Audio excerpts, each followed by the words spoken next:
Hello, this is Father Randy Sly. This edition of Follow to Lead is a special encore with Dr. Claire Kilbane, professor of the practice at the McGrath Institute for Church Life at the University of Notre Dame. This month, Duke and Altum Schools Collaborative is hosting our annual summit at J. Sarah High School in Orange County, California, and Claire is one of our featured presenters. I hope you will enjoy this special encore with Dr. Claire Kilbane.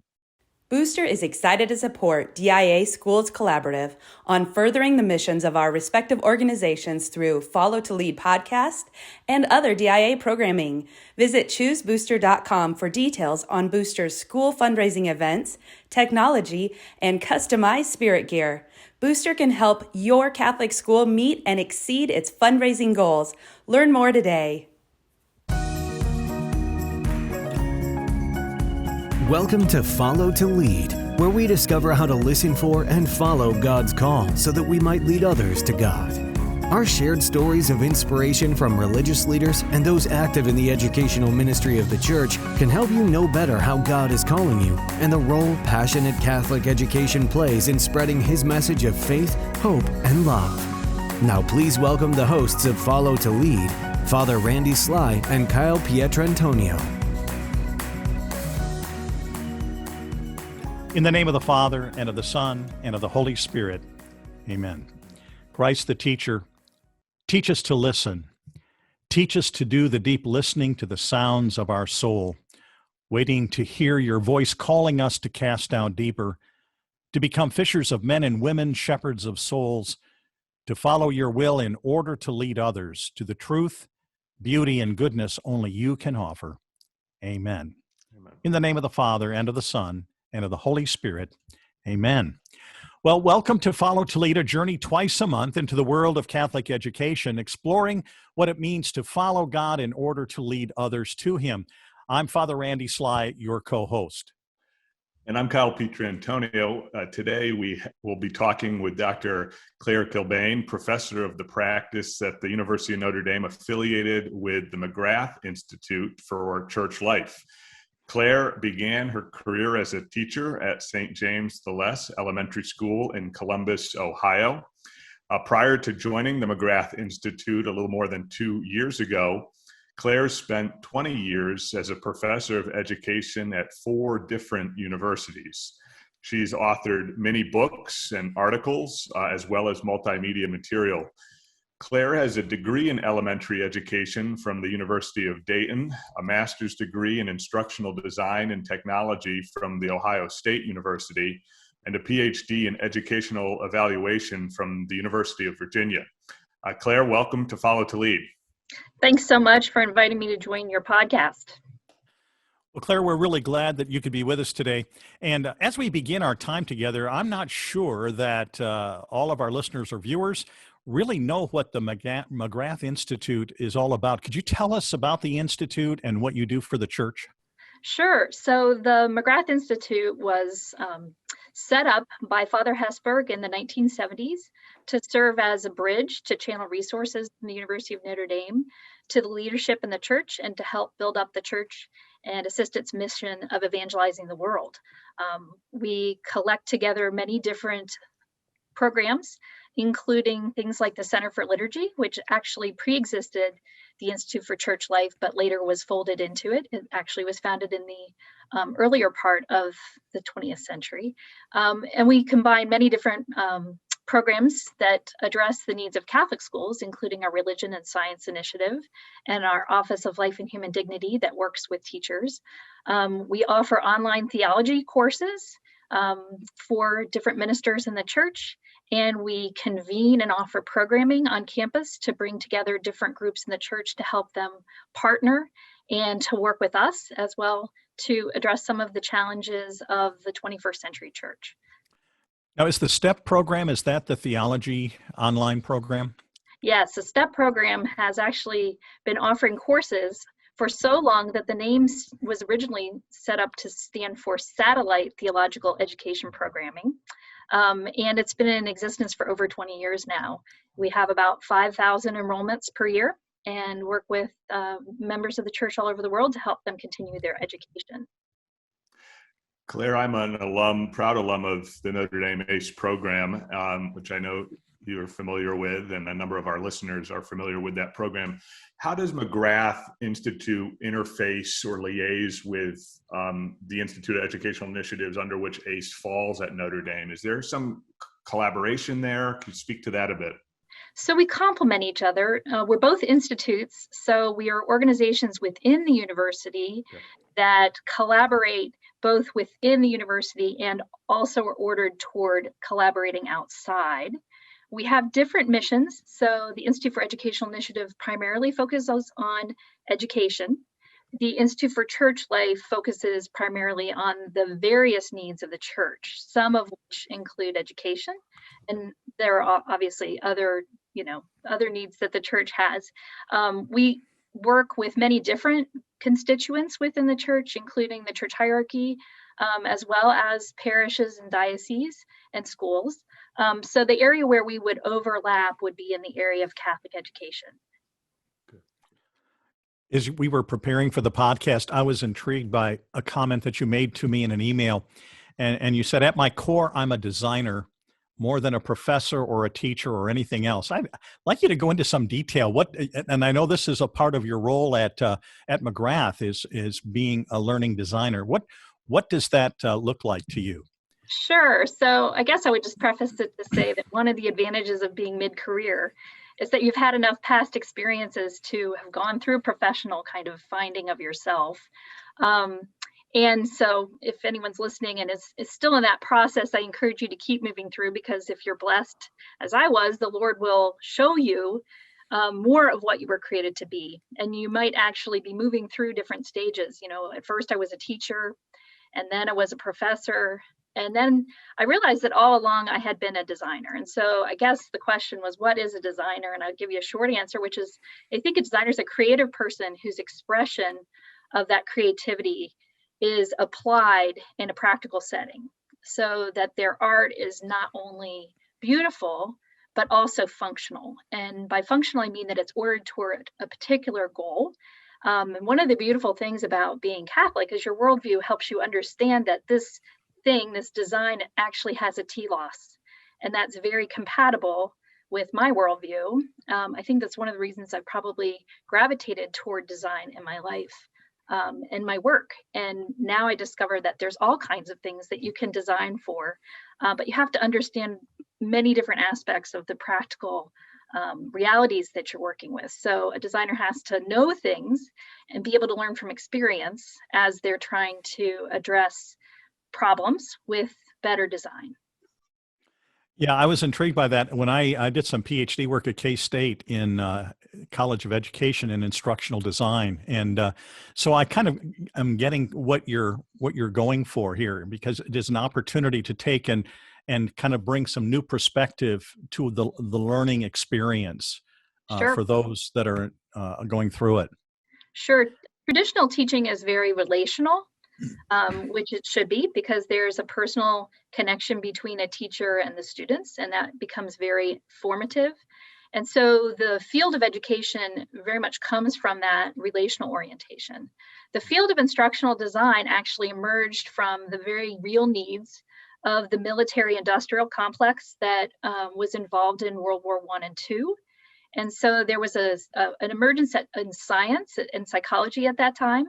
And those resources of science were brought to the enterprise of educating people. And so instructional design grew up with this orientation of efficiency and effectiveness, but without that relational aspect. So an instructional designer is often responsible for preparing materials and programming that will support people they don't actually know or have a relationship with. And that usually has high stakes. So as a result, they have to think very differently about getting to know the challenges of whatever they're designing, as well as getting to know the needs of the people who will participate in whatever is designed. And so they apply some very strategic and systematic approaches that are beginning to filter their way into education. things like needs assessments, and the emphasis on the assessment cycle very much reflects this kind of scientific orientation that is making its way into the enterprise of teaching and learning. So I guess I would just kind of say it's unusual for a person to have a degree in education and also have a degree in instructional design. I never knew about the field, but when I was a new teacher working in Catholic school, I made it to February and was still smiling. And because of that, my principal decided I needed more responsibility. And she put me in charge of the school's technology committee. And in that role, the very first thing I had to do was create a committee because there wasn't one. And I realized I was in over my head. And so I thought, gosh, where have I gone before? Where are all the answers? I'll go to seek my master's degree and figure out what guidance college professors have to share with me. And I picked up the phone, called the office at Ohio State, and was lucky enough to be transferred to a professor that was actually at their desk and answered their phone. And he talked me into participating in the instructional design program.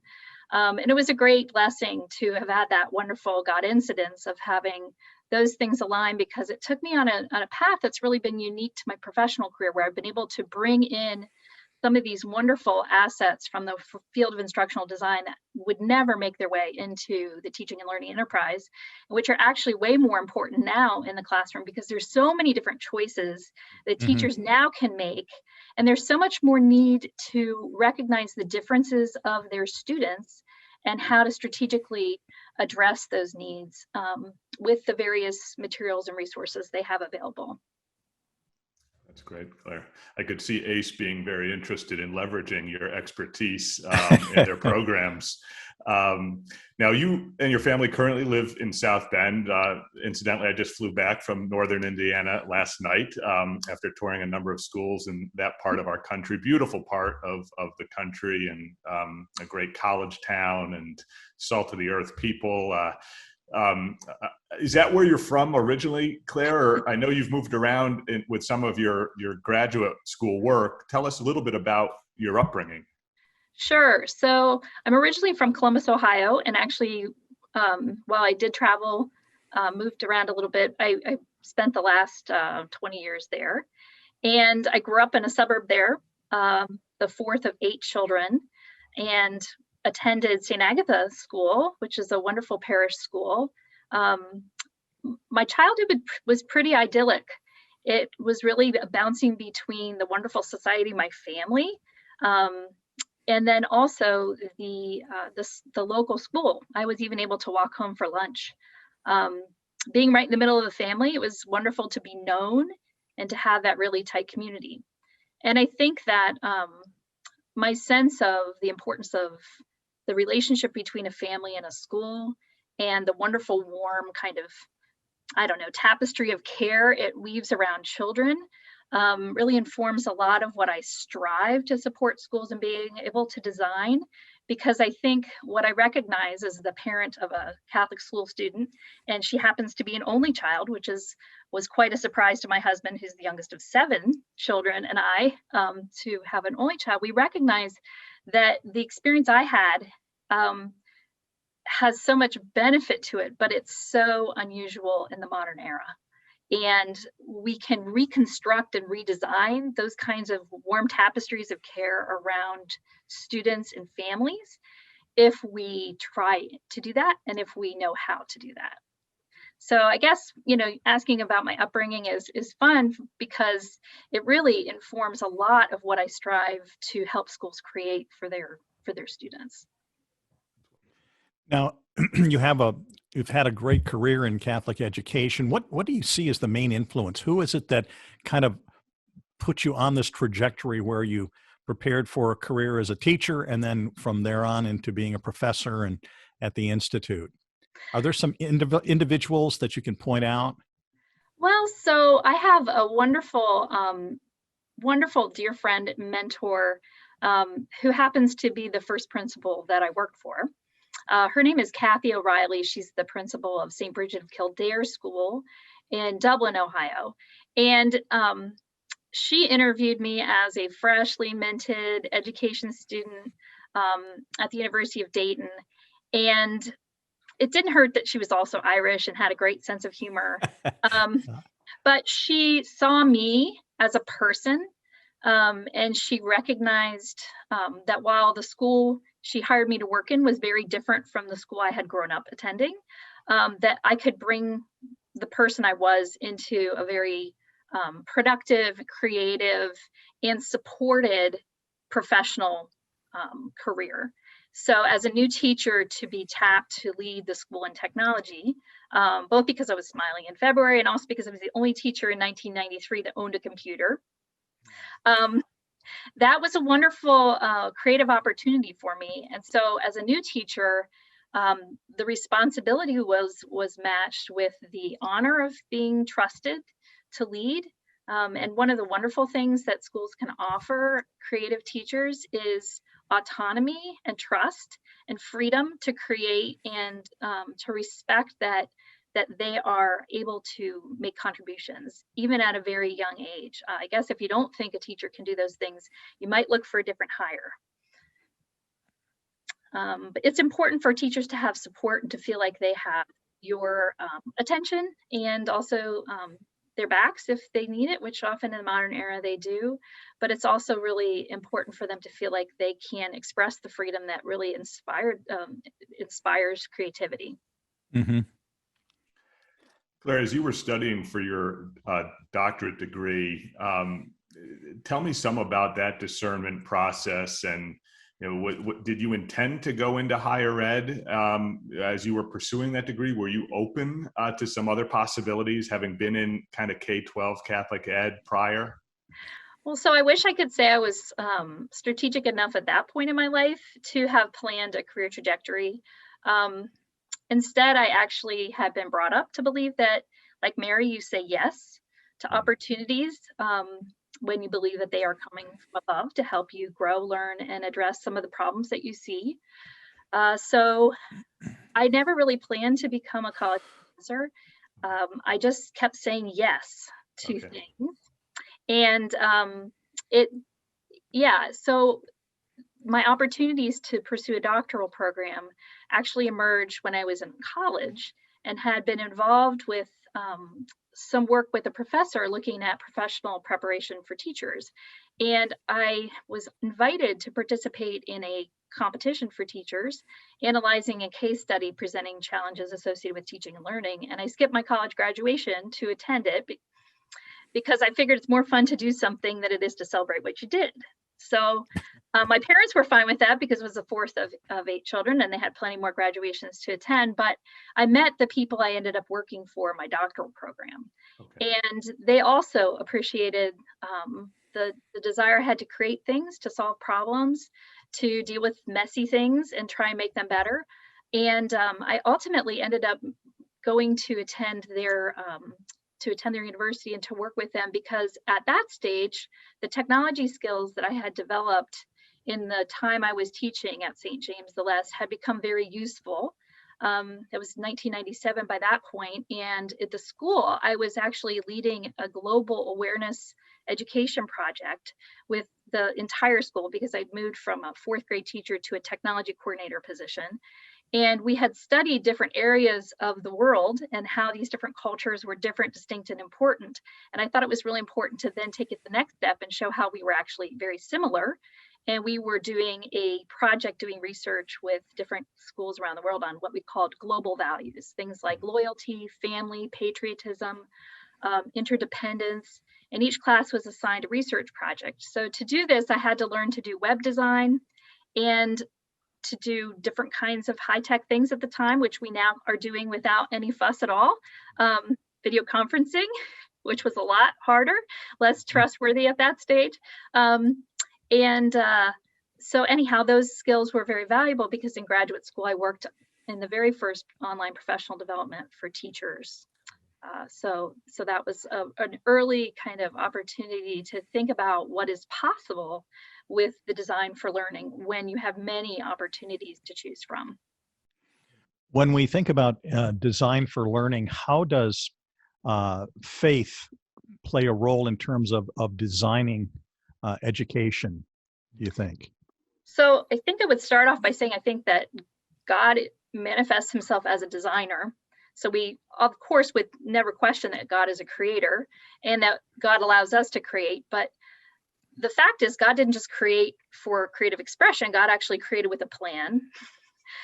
So my faith helps me understand that the act of designing is actually something that is connected very intimately to my understanding of the world and the human person. And so I feel most human when I'm actually designing, but I recognize I have different directions that design can go in. And when I'm designing for learning, I need to recognize, like, what is the design? What is the divine design? And how do I order my design to facilitate the divine design? You know, I can work against the divine design, and I can fragment groups of people and have them working independently because it's easier than it is to teach them to collaborate. Or I can build that divine design, which is that we're ordered as relational beings, to support my learners interacting with each other and working beyond their lesser selves to grow, and giving them the resources that they need to be better collaborators and therefore better co-creators with one another. So did I answer that for you? Yeah, I think so. Yeah, I'm intrigued because I think, as you said, as you program curriculum, it can go in certain directions. And the one thing is to make sure that there is a faith component that is integrated into the design as you move forward, so that it's an informed curriculum that brings that faith right into focus. Yeah, I could elaborate on that a little bit. So I kind of got it at the 6,000 feet level. I guess what I would say is that we can design for anything. We can design for discord. We can design for unity. In a school is designed toward the full development of a human person. And we have to recognize that we have many different people with many different religious identities in our schools. And so we need to take that into consideration. But when we think of a school and designing a school for faith, we need to recognize that the faith is what imbues the school. Our relationship with God, our understanding of the world, is what animates the school. And then it is also a school. And so it has things like a curriculum that needs to be imbued with our understanding of our Christian anthropology and our understanding of the human person. It also has things like programming that can support the Catholic kind of mission of that school, or it can undermine it. It has also policies, things like dress codes, and it has protocols like discipline. It also has people who can all those things can be ordered towards supporting the Catholic mission, the Catholic ethos of that school, or undermining it. And that's where design is helpful, because we have to kind of understand these different parts to recognize how they can come together and how they might need separate but coordinated attention and energy and investment to sustain. And this is where I think it's very helpful to have a connection to the research that's been going on in school improvement in the rest of the education realm. There's a lot we've learned about a school's mission, identity, etc. Unfortunately, other types of schools have a hard time having as cohesive a mission as a Catholic school, because it is coherent, Right. The mission, because it presents a full understanding of reality. And so we can apply some of the things we've learned in the secular world, or the world outside of Catholic education, and apply those, I think, carefully within a Catholic school to really achieve more success in fulfilling the mission and creating the really faith-imbued environment we would want to have in a Catholic school. Claire, related to that, you're a Catholic school parent. You mentioned doing some committee work for the Catholic school in the Catholic high school in South Bend that your daughter is currently attending. From your perspective, what do you see as the greatest need our Catholic school teachers have today? Well, besides a couple months to recover from the last 20, I think the most important thing that Catholic school teachers need is a recognition of their own personal connection to faith. Often when I will provide professional development for teachers that relates to the Catholic faith at an adult level, they will be challenged because they then have to appropriate it and communicate it to their students. And the first thing that they'll say to me is, I don't understand why I need to learn this. And they don't recognize the importance of their own faith to their vocation as a Catholic school teacher, and the importance of that faith and their witness to the effective communication of the reality of the world and the religious belief of the school to their students. So there's a disconnect there. And I think that as schools welcome teachers back, I think teachers need to be ministered to. And I think that activities that really deepen a teacher's understanding of their own faith and help them to grow in that faith and recognize that personally and also professionally, that would be very valuable.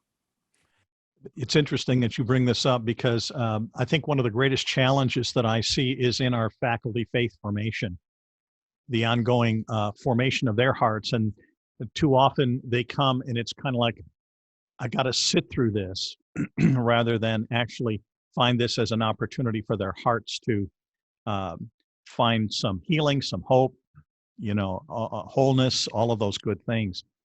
How would you encourage teachers that this is a critical part? What's a message that you would like to say to teachers to really encourage them in their formation?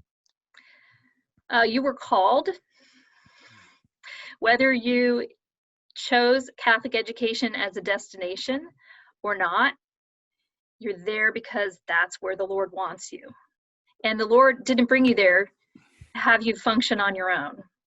And so if you are open to enriching and deepening your faith, you will open up wonderful opportunities to work with the Lord, to do the work you were called to do.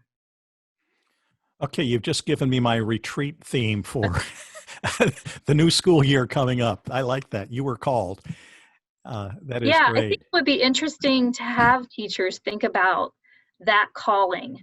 I'm actually working on a project right now that involves the development of a kit of activities for a school administrator to use that would equip the administrator to do things perhaps that they don't have time to do or they don't have the expertise to do. But one of the activities actually looks at different call stories from Scripture. There are many called and they come in different ways. Some come from, pre-birth, like Mary, and others would be like tax collectors.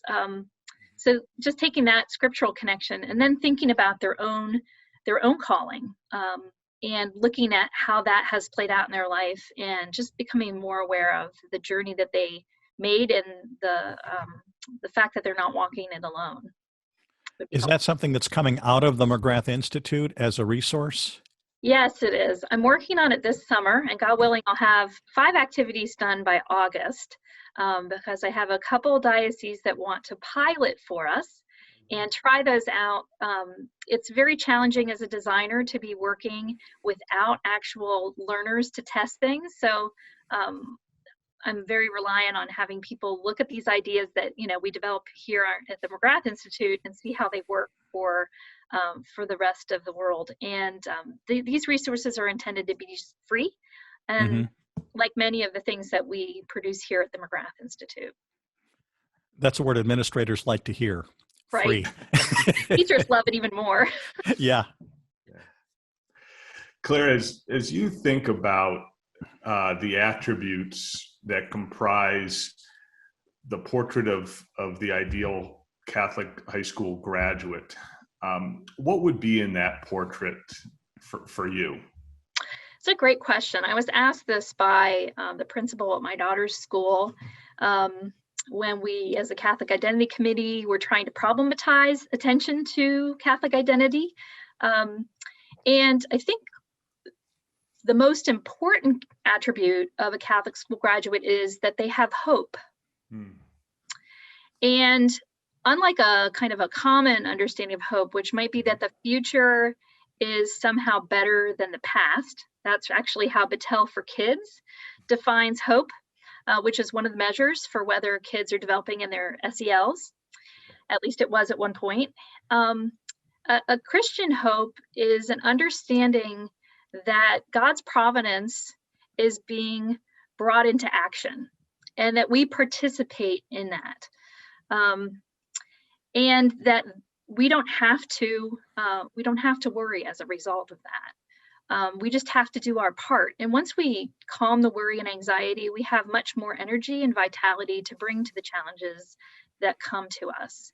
And so I think a Catholic school graduate would be most characterized by hopefulness. And I think that regardless of whether a student was in a Catholic school to learn their faith or to receive an excellent education, because we both know that those are very desirable things, but not always things that parents want for their students equally. A hopeful student in an era when many students are despairing and paralyzed with activity because they don't know how to live and act in the world, I think that hopefulness would be a very appealing characteristic to market. Another characteristic, I think, and I would just add one more, is that a student graduating from a Catholic school would have a sense of who they are as a person and have a sense of the importance of finding their vocation and actually finding their fulfillment in relationships with other people, and have the virtues developed and the capacities to continue developing those virtues to be able to sustain a beautiful life.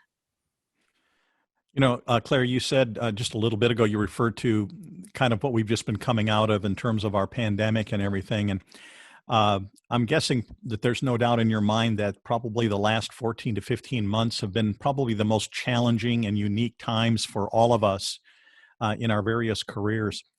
We faced not only the pandemic, we have racial tension, we had a hotly contested national election that polarized our nation and all that.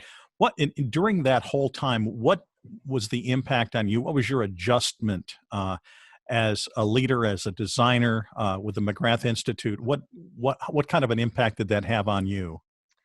Well, so it was a great time to have a lot of resources to be able to share with other people and to be able to empower them to be, as someone has referred to, a force multiplier, which is a military terminology, just meaning Right. basically that you're supporting other people by offering what you have. It was a wonderful time because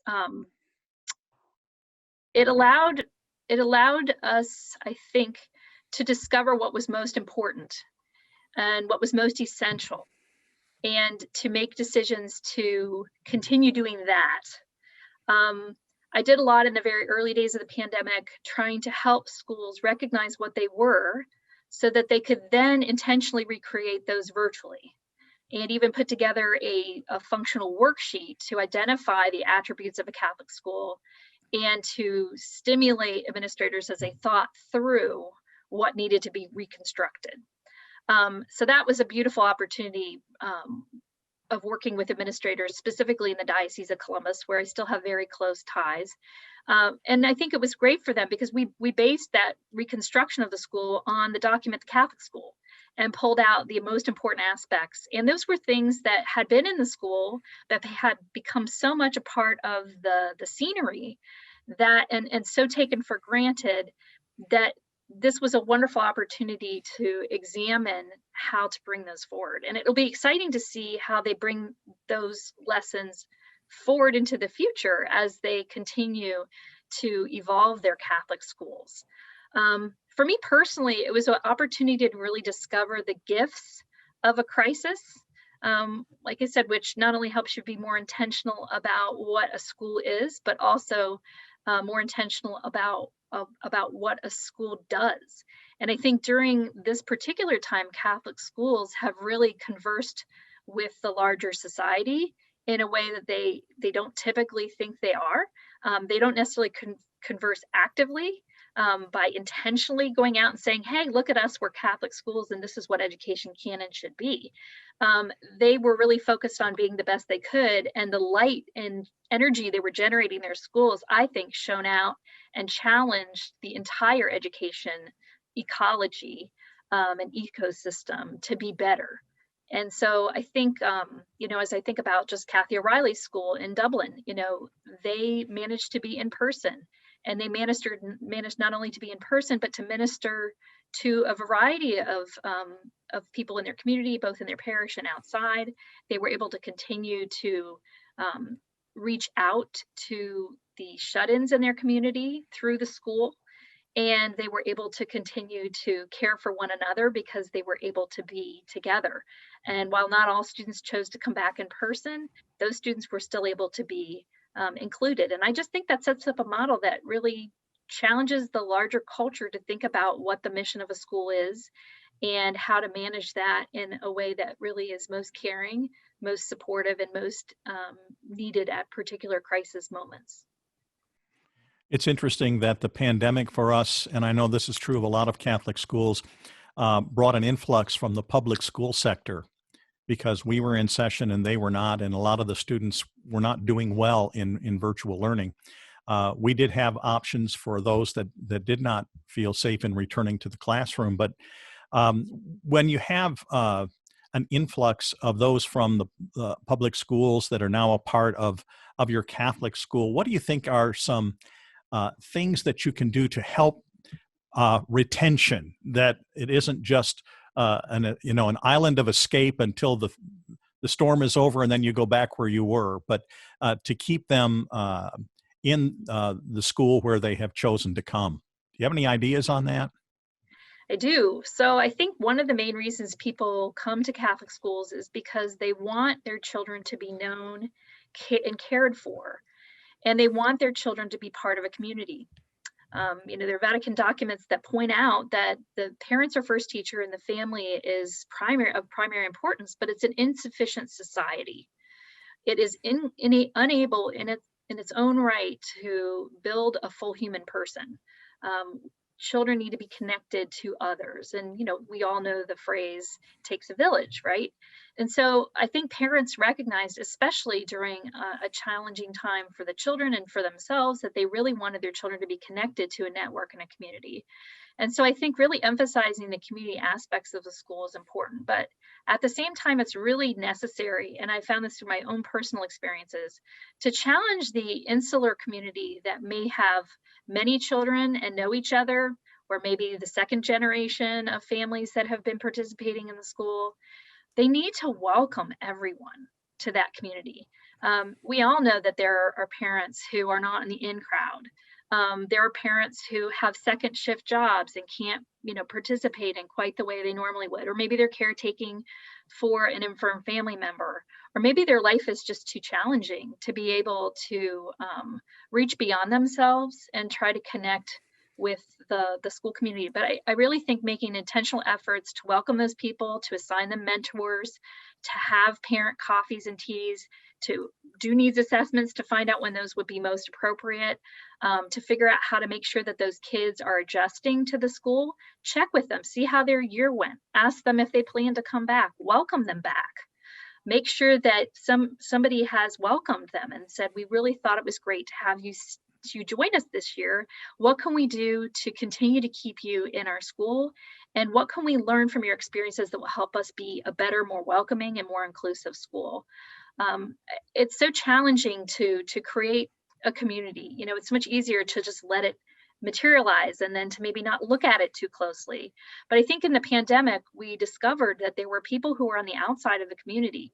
And I know I wrote a blog for the National Catholic Education Association just about the holes in communication that were visible during the pandemic because people couldn't rely on conversations they had in the parking lot. Right? They had to have information shared, and there was more information to share. And so schools, many of them found that they had these giant gaps that they needed to fill with processes for making sure people knew what was going on. But those communications gaps always occur for people who aren't on the in track at that school. And so I think if we really want to be a Catholic school, we need to not only create a school culture in the school, but recognize that culture is valuable to the families, and that culture is necessary for the full education of that child as a person. And only some of those educational experiences happen during the course of the school day or through extracurricular activities. They also happen through the relationships that those kids have and the relationships that parents and families have. So I think if a school can address those, then it's going to really welcome people. And I think people will see the value added of a Catholic education beyond getting kids into college or on the right career trajectory. Claire, you mentioned hope being this attribute that really frames the portrait of the ideal Catholic school graduate. I love that image. But the data and demographics right now around religion as a whole, our American Catholic Church, are not very hope-inspiring. We saw a Gallup poll a month plus ago now, where for the first time in the history of our country, church membership has, across all denominations, has dipped below 50%. In the Catholic Church, since the year 2000, you look at a lot of sacramental metrics that just on a landslide. What words of advice, counsel would you have for Catholic school leaders or those discerning a vocation in the church right now, given this current situation? One of the things that I think is important for leaders to know is that the people that most need you are the ones that are the least like you. So Catholic school teachers and leaders tend to have stronger faith. They tend to already possess a Catholic worldview, a sense that reality is not purely material and temporal, but they don't recognize that the people who are falling through the cracks and disaffiliating don't have that. There's many studies that have been done on disaffiliation. Christian Smith here at the University of Notre Dame has done a beautiful one. He's also done a follow-up on Catholic parenting. And we also have an initiative within our institute that looks at religion and science and the complementarity of religion science. And the impetus for that initiative was really looking at some of the challenges of a modern age and the challenges of faith in a modern age. So we're in an age of skepticism where we question things. We're also in an age of positivism where we tend to pay attention to the things that we see versus the things that we can't see. And we're also in an age of materialism and empiricism, which is, philosophical terms, but basically they emphasize ways of knowing that are scientific. And this is the reality that today's students, and in fact parents, are growing up in. And it's not enough to just teach the Catholic faith. We actually have to address the misconceptions people have about the faith. And we have to address the status of the students and the families that Catholic schools are ministering to. So it's not enough to witness and to teach the faith. It also has to be moderated and situated in a way that addresses where a person is right now. So part of the disaffiliation happening from the liturgy is that people never really understood the true presence. Right. The real presence. And so what we're seeing, I think, is that education is the answer. And that's a very exciting thing for me, being in education, because I have 20 years of learning how to do really good teaching in non-Catholic environments. And those things can be brought to bear in teaching about our faith. I think that people who are repelled by things in the church and people who are pulled away by society don't have enough of the faith to hold on to. And I think if we could educate them better, and there's lots we can do to do that, then those forces won't have as much power. Yeah, it's interesting that you bring that up. I remember in my own upbringing, of course, I'm a convert and I came out of Anglicanism. And growing up as an Episcopalian, one of the things I found is I was never told the why behind the what. Why do you do what you do in the liturgy? And when you learn these things, all of a sudden, you can embrace it and make it your own. It's not just something that you do, but it is something that you participate in. Father Randy, that's a powerful observation, and it's one that I've shared. I actually use an anecdote. I'll talk about my old neighborhood in Columbus had this beautiful pond, and unfortunately there were all these messy waterfowl, and people kept feeding them, so they kept coming back. And there was a sign that said, "Don't feed the ducks." And it didn't work. Eventually, they replaced it with a more sophisticated sign that said, "Please don't feed the waterfowl. It causes mess. It is unhealthy. It is not good for the waterfowl. It makes them sick and aggressive." And what that sign did was work, because it addressed a need to know that the modern person has. Need to understand why something needs to be done. And so I think one of the transitions between the 20th and the 21st century in our approaches to teaching the faith is it was enough because there were other structures to keep people connected to the faith, like culture, media, etc., to just teach moral ways of living, right? Without necessarily intentionally teaching the worldview, the sense of reality that helps us understand why the moral guidance of the church has meaning. And so I think it's really important to teach the deep underlying assumptions that give the moral life meaning, right? The purpose of reality, the what it means to be a human person, what dignity means and why human beings have it, and how we should be functioning in the reality that we experience. And I think if we teach those underlying assumptions rather than just teaching the superficial things, we'll be much more powerful. But that's much harder. And yet we have an advantage because it is reality.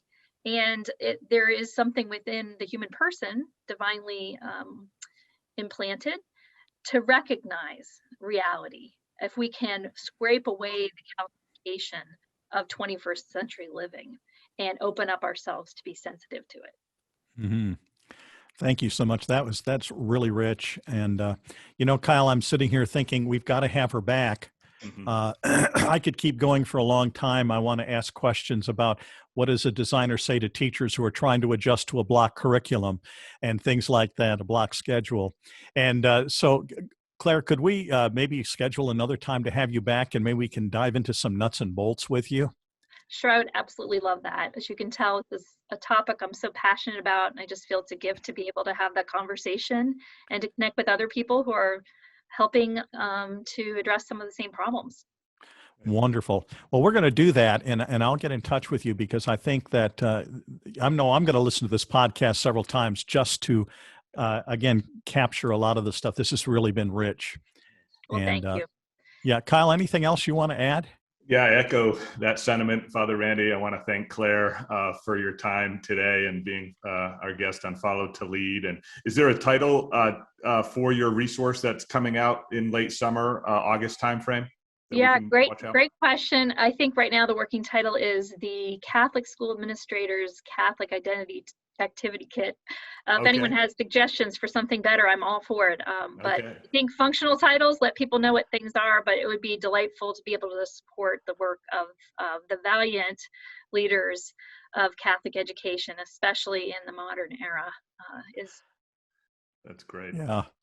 As an administrator, I think of that kid and I go, that's my lifesaver. So anyway, well, thank you so much, Claire. We really appreciate you being with us today.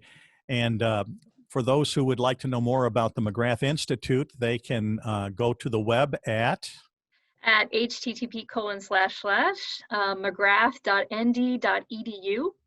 And you'll find all kinds of resources there that they can download and use within their personal experience of faith and their ministry work in schools. And they can also find out other information about what we do and opportunities to partner with us. So we'd be excited for them to do that.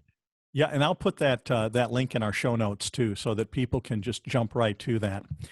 So Dr. Claire Kilbane, thank you so much for being with us today on Follow to Lead. And for our viewers and our listeners, if you haven't already done so, please be sure to subscribe and leave a comment or to encourage us in our future programming. We also want to thank our production interns, John Sampson and Alex Shire, for the production of this particular podcast, and also our production supervisor, Mr. Jack Alsbach. And so may Almighty God bless you. We'd like to thank you for joining us on this episode of Follow to Lead, a production of the Duke and Altum Schools Collaborative. To learn more about finding your own path in your journey of faith, or for more information on what we discussed in today's episode, you are invited to follow us on social media and visit us on the web at diaschools.org. To provide a one-time donation or monthly pledge, please visit our website. Your gift will aid us in providing up-to-date information, additional resources, and other support on how to take Catholic education to a higher level. We look forward to helping you follow God's call to lead others to God right here on Follow to Lead.